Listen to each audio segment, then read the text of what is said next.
I have Byron's name tattooed to my ankle. My cat is named after Byron's daughter. I can recite every word of She Walks in Beauty, and also lines to Mr. Hodgson for some reason. I've been watching Doctor Who since 2005. The Haunting of Villa Diodati could have gone either way for me, and I am so relieved to say that I thought it was quite phenomenal, but I am 100% biased, and I know that my opinion, therefore, is probably not worth very much. But I would still like, as I have done every week, to talk about the things that I thankfully loved about this.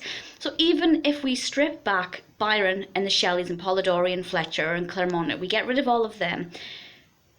As I've said many times before in similar episodes like this, I love Doctor Who episodes that revolve around a haunted house, a possessed house, a house where they can't get out. There won't be any specific spoilers in this, but I will obviously talk about certain plot points, such as the fact that they are trapped in this house. But they're not just trapped in the house, they're trapped in little groups inside this house in different locations, and that, it works so well for me for what I personally liked. It's not what I expected. I did think we'd have a more prominent physical monster threat that would give us the creature of Frankenstein's creature. I thought that's the angle that they would have went with this.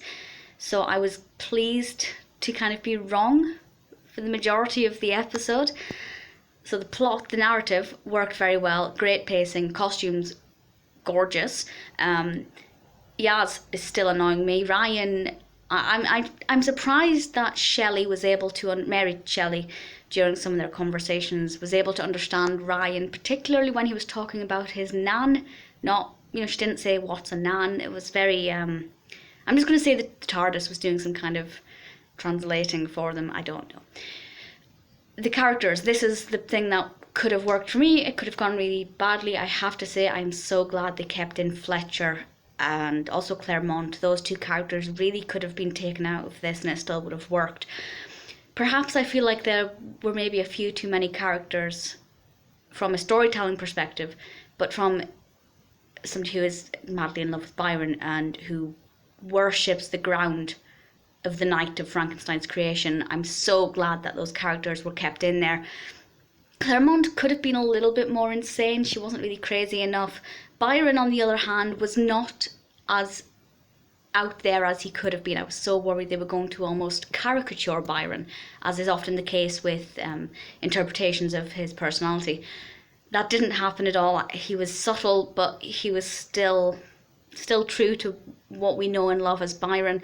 Mary Shelley was quite a bland character in this, but then she always kind of is perceived that way, so that I didn't really expect any different.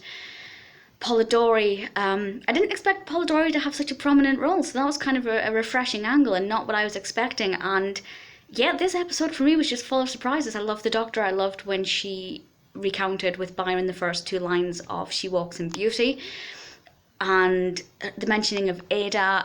There were so many things in this that I just thought were just so perfect and so beautiful, and I genuinely went into this thinking I'm not going to like this, I'm too biased, I have a very specific interpretation of Byron in my own head and of this night, and it just worked so well and I wasn't expecting that, and that makes me really happy. And the fact that it was revolving around this house, this possessed kind of house as we perceived it for the most part, is one of my favourite tropes ever for Doctor Who. So it ticked all of the boxes when I expected it to tick none.